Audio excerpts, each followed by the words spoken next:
He's a friend of presidents and other high-profile lawyers and celebrities, but now this billionaire is behind bars. Jeffrey Epstein's arrest in July 2019 marked the beginning of the biggest downfall seen in years. From the pinnacle of social and financial elitism to the depths of isolation. Previously accustomed to a life filled with private jets, luxury estates, and influential connections. After being exposed, Epstein found himself confined within the stark and oppressive walls of the Metropolitan Correctional Center in New York City. This federal jail is known for its stringent security measures and housing of high-profile criminals. This would become Epstein's final residence, a far cry from his mansions and the freedom he once enjoyed. Upon entering MCC, Epstein was subjected to the standard intake process, but with heightened attention due to his notoriety. He was placed in a special housing unit, a section reserved for inmates requiring separation from the general population for safety or legal reasons. Epstein's cell, measuring just 8 by 8 feet, contained a metal bed, a toilet sink combo, and a small table, starkly contrasting his expansive, luxuriously appointed homes. The absence of natural light and the constant surveillance underscored the dramatic shift from his previous life's freedom and opulence. Epstein's daily routine in prison was rigorously structured and highly restricted. Wake-up calls before dawn, lights out by 9 p.m., and meals consisting of basic food marked a sharp departure from his gourmet dining experiences. Visitation rights were severely limited, and communication with the outside world was closely monitored. The privilege of socializing, once taken for granted at lavish parties, was replaced by monitored interactions with prison staff and occasional, heavily supervised visits from his legal team. Epstein's method of operation before his arrest and imprisonment was both systematic and horrifying. Utilizing his luxurious properties as both bait and trap, he lured underage girls into a cycle of abuse under the guise of offering them money for massages. These encounters, however, quickly escalated into assaults, with Epstein manipulating and coercing his victims into silence. The network he built to sustain his criminal activities was extensive, involving recruiters, some of them victims themselves, who were tasked with finding more girls to bring into Epstein's orbit. The scale of Epstein's exploitation spanned years and across state lines, from his mansions in Palm Beach and Manhattan to his private island in the U.S. Virgin Islands.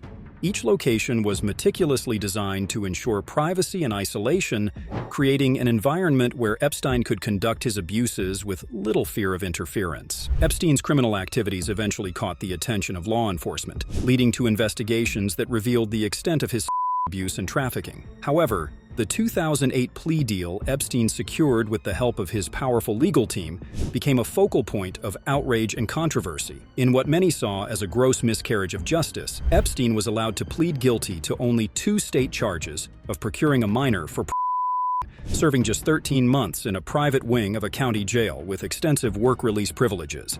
This lenient sentence, negotiated in secrecy and violating the rights of Epstein's victims by not informing them, underscored the deep inequalities within the legal system. It highlighted how wealth and power could distort the scales of justice, allowing Epstein to return to his life of luxury with minimal consequences. In July 2019, Epstein's past caught up with him once more, when he was arrested on federal charges for the trafficking of minors in Florida and New York. This arrest reopened the case to public scrutiny, shedding light on the extent of his abuses and the failures of the justice system to protect the victims. The new charges promised a trial that would not only hold Epstein accountable for his actions, but also potentially expose a network of high-profile individuals who might have been complicit in his crimes. The investigation into Epstein's activities revealed a complex network of enablers and associates who facilitated his crimes, either through direct involvement or by turning a blind eye. This network included employees, associates, and some of the world's most powerful individuals,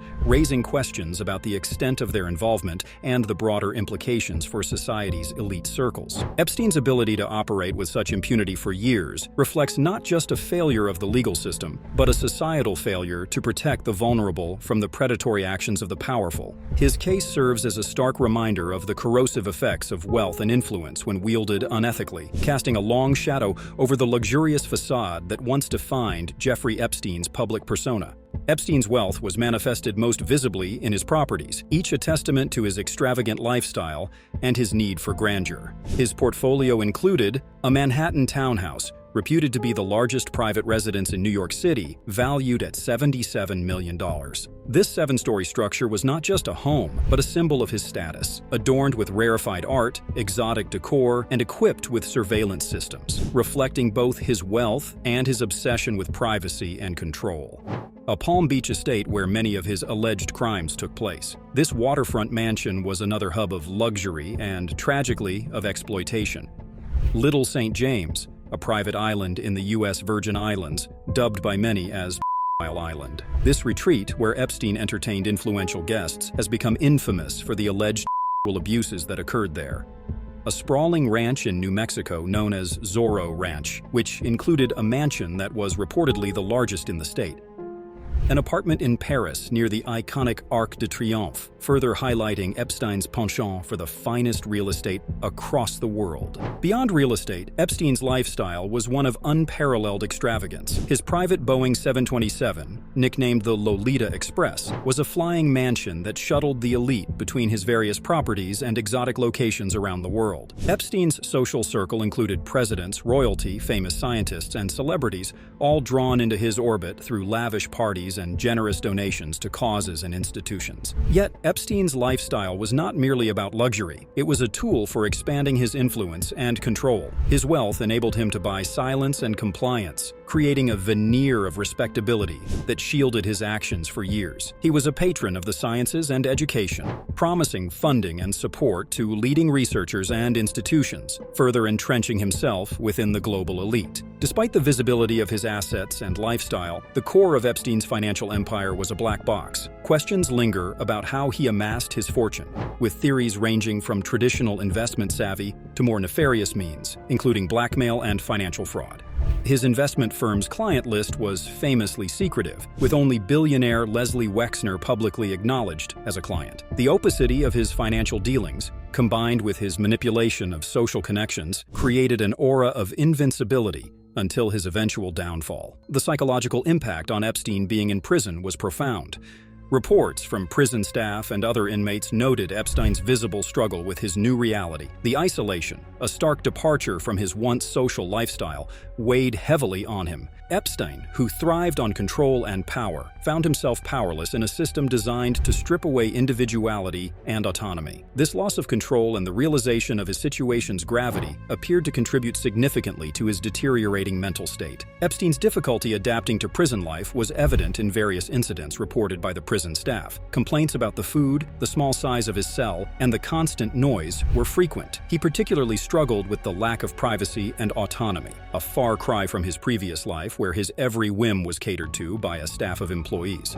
The adjustment from commanding a vast empire to the confines of a prison cell proved to be a challenge that Epstein was ill-equipped to handle. In the final days leading up to his death, Epstein's behavior reportedly became increasingly erratic. Despite being placed on suicide watch after a previous incident that suggested self-harm, Epstein was later removed from constant observation, a decision that has since been scrutinized. His interactions with the prison staff suggested a man grappling with the reality of his situation, vacillating between moments of apparent resignation and flashes of his former assertiveness. The stark contrast between Epstein's life before arrest and his time in MCC highlights not only the personal decline of a once powerful individual, but also raises questions about the treatment and mental health support provided to inmates in high-security prisons. Epstein's case serves as a grim reminder of the profound impact of incarceration on individuals, regardless of their previous status or wealth. The dramatic shift from luxury to a life behind bars underscores the universal challenges of adapting to prison life and the psychological toll it can take on anyone, irrespective of their past. In the claustrophobic confines of his cell at the Metropolitan Correctional Center, Jeffrey Epstein's once untouchable facade began to unravel. The transition from a life of unparalleled luxury to the stark, unforgiving reality of incarceration marked the beginning of a profound psychological descent for Epstein, a man who had wielded immense power and influence over others. This section delves into the mental and emotional turmoil that Epstein experienced during his final days, shedding light on the complex interplay of guilt, despair, and the loss of control that characterized his downfall. The most jarring aspect of Epstein's new reality was the isolation. Accustomed to being surrounded by the elite, having his whims instantly gratified, and exerting control over his vast network, Epstein found himself alone with his thoughts. stripped of all power and influence. Reports from prison staff and fellow inmates indicated that Epstein struggled significantly with this loss of control, a stark departure from his previous life, where he manipulated people and situations to his advantage. The psychological impact of this isolation was profound. Epstein, once the orchestrator of his environment, was now subject to the rigid, unyielding schedule of prison life. The absence of familiar faces, the inability to move freely, and the constant surveillance were constant reminders of his precipitous fall from grace. This drastic change in circumstances likely exacerbated feelings of despair and hopelessness, common triggers for psychological distress in incarcerated individuals. Epstein's behavior in prison provided glimpses into his deteriorating state of mind. He was reported to be restless, often pacing his cell or sitting in silence for hours. This behavior was indicative of a man grappling with the weight of his crimes and the prospect of facing them.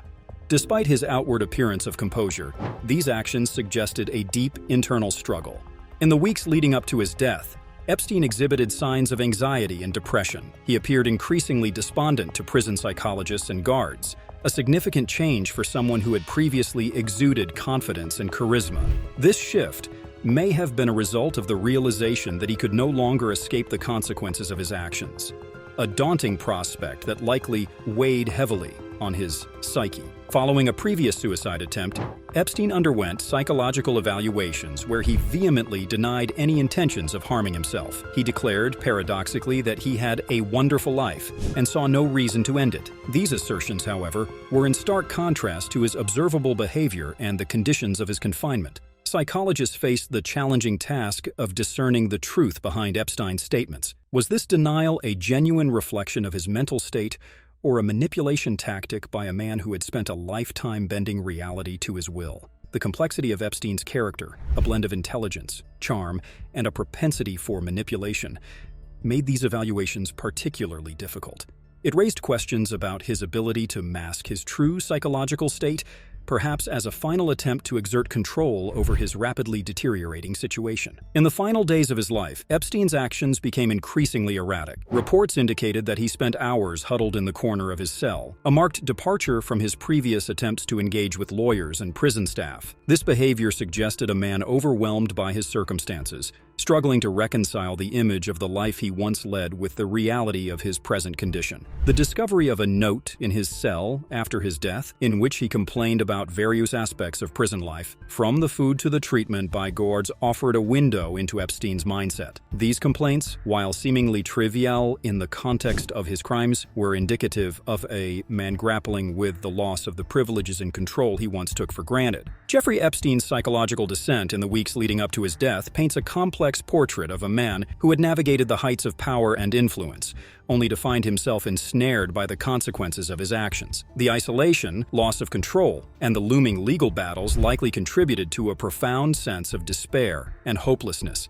Despite the outward denials of suicidal intentions, the evidence suggests a man struggling with the realization of his inevitable fall from grace. Epstein's final days offer a stark reminder of the psychological toll of incarceration, especially for those who have experienced a dramatic fall from positions of significant power and influence. The death of Jeffrey Epstein in his cell at the Metropolitan Correctional Center on August 10, 2019, ignited a firestorm of public speculation, conspiracy theories, and relentless questioning. Officially ruled a suicide by hanging, the circumstances surrounding his death, including the broken cameras, the sleeping guards, and Epstein's recent removal from suicide watch, created fertile ground for doubt and suspicion.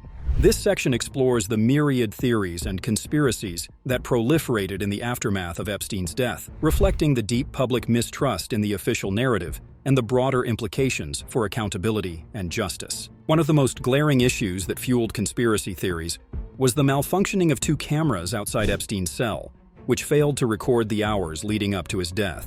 This coincidental technical failure raised immediate questions about the possibility of foul play, given the high-profile nature of Epstein's case and his connections to powerful figures worldwide. Compounding the mystery was the revelation that the two guards tasked with monitoring Epstein had allegedly fallen asleep, failing to perform the required 30-minute checks on his cell. These guards were later accused of falsifying records to cover up their negligence, casting further doubt on the prison's handling of Epstein's safety. and suggesting a potential lapse in protocol, or worse, deliberate neglect. Epstein's removal from suicide watch just 6 days after a previous suicide attempt added another layer of suspicion to the circumstances of his death. Despite a psychological assessment that purportedly determined Epstein was no longer a suicide risk, many questioned the rationale behind this decision, especially considering the severity of the charges against him and the potential for life imprisonment. This decision, made by prison and psychological officials, prompted speculation that Epstein's death was either facilitated or inadequately prevented by those who should have ensured his safety. Epstein's extensive network of influential figures, including politicians, royalty, and celebrities, led to widespread speculation that he was silenced to prevent the disclosure of compromising information about others. Theories suggested that Epstein's knowledge of the illicit activities of powerful individuals provided a motive for his murder, framing his death as a convenient solution to silence a potential witness. This narrative was fueled by Epstein's alleged role in facilitating abuse and trafficking involving other high-profile individuals, leading to conjecture that his death was orchestrated by those who feared exposure. The absence of clear video evidence and the failures in protocol at the MCC only served to intensify these suspicions, with some theories even suggesting involvement by intelligence agencies or international conspiracies. The New York City Medical Examiner's conclusion that Epstein's death was a suicide by hanging did little to quell public skepticism.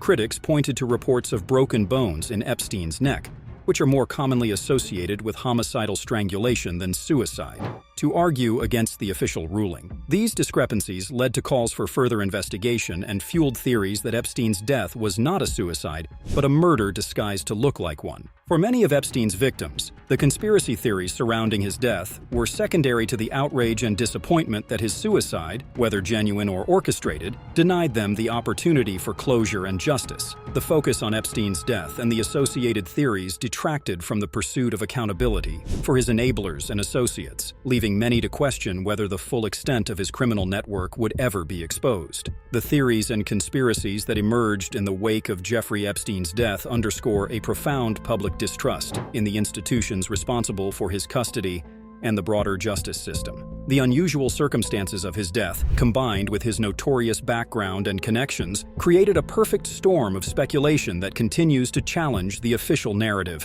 While the truth about Epstein's death may never be fully known, the legacy of doubt and suspicion it has engendered serves as a stark reminder of the need for transparency, accountability, and reform in the justice system and beyond. Jeffrey Epstein's death did not mark the end of the story. Rather, it opened a new chapter in the quest for justice and accountability, leaving behind a legacy shrouded in infamy. His life of luxury, power, and exploitation laid bare the vulnerabilities in societal, legal, and financial systems that allowed his crimes to go unchecked for decades.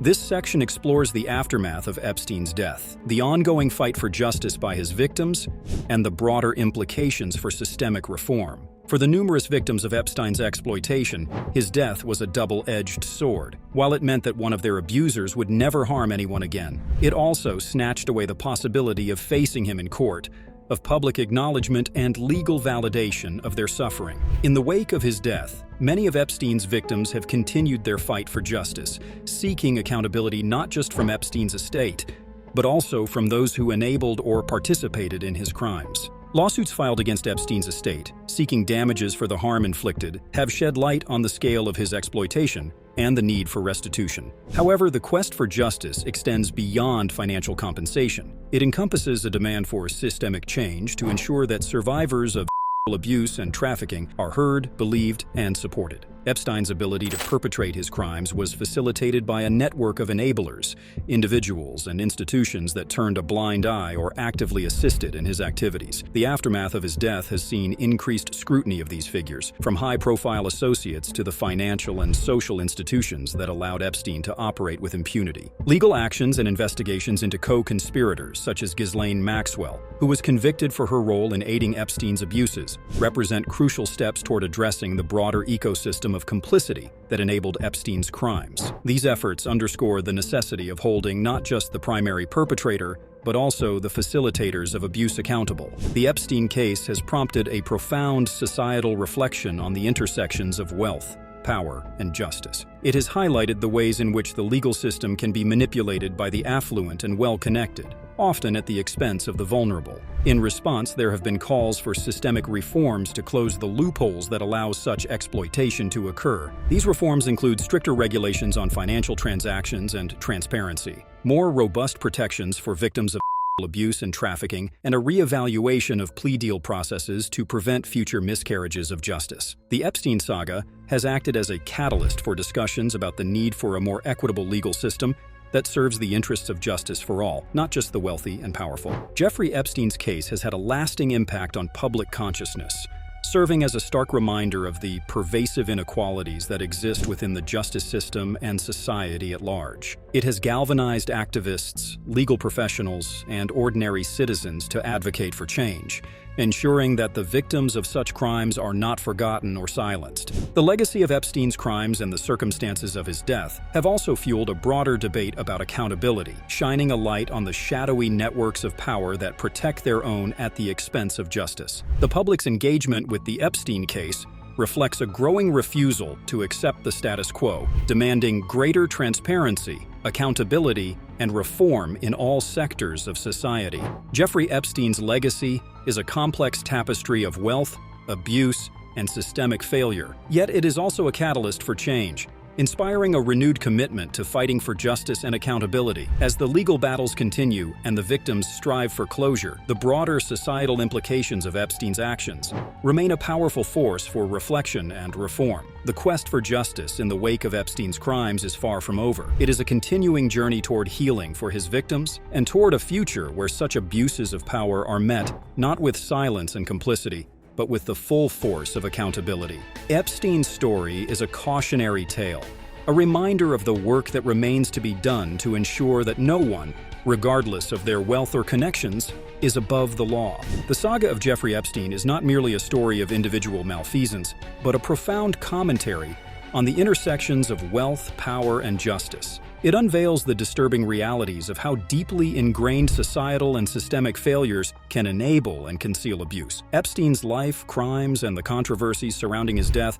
highlight a pervasive culture of impunity for the wealthy and connected, underscoring the urgent need for systemic change and enduring vigilance. Epstein's case forces a critical reflection on the nature of justice and the extent to which it is accessible to different segments of society. The stark discrepancies between the treatment of the rich and powerful versus the vulnerable and marginalized lay bare a troubling dichotomy within the legal system. This saga serves as a stark reminder that justice should not be a commodity accessible only to those who can afford it, but a fundamental right available to all, irrespective of status or wealth. The Epstein narrative underscores the necessity for systemic reform across multiple domains: legal, financial, and social. Legally, there is a pressing need to reinforce mechanisms that ensure transparency and accountability, particularly in handling high-profile cases involving abuse and trafficking. Financially, stricter oversight and regulations are required to prevent the exploitation of wealth for criminal activities. Socially, a cultural shift is needed to dismantle the networks of silence and complicity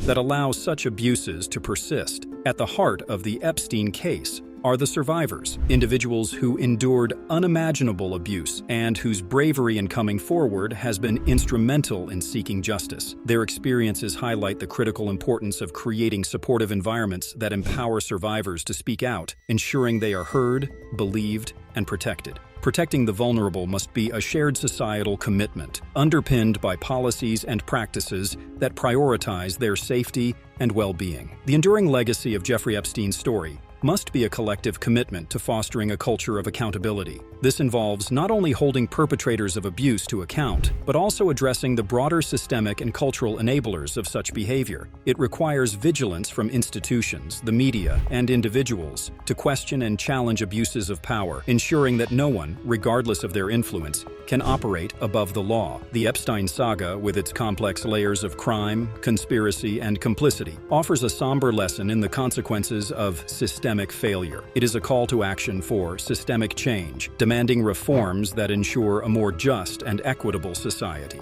As we move forward, let the discussions and debates sparked by Epstein's life and death drive us toward a future where justice prevails, where survivors are empowered, and where such flagrant abuses of power are relics of the past. In remembering the victims and reflecting on the lessons learned, we must commit to an unwavering pursuit of justice, not just in the case of Jeffrey Epstein, but in all instances where the vulnerable are exploited by the powerful. It is through this commitment to change, accountability, and vigilance that we honor those who have suffered and build a foundation for a more just world.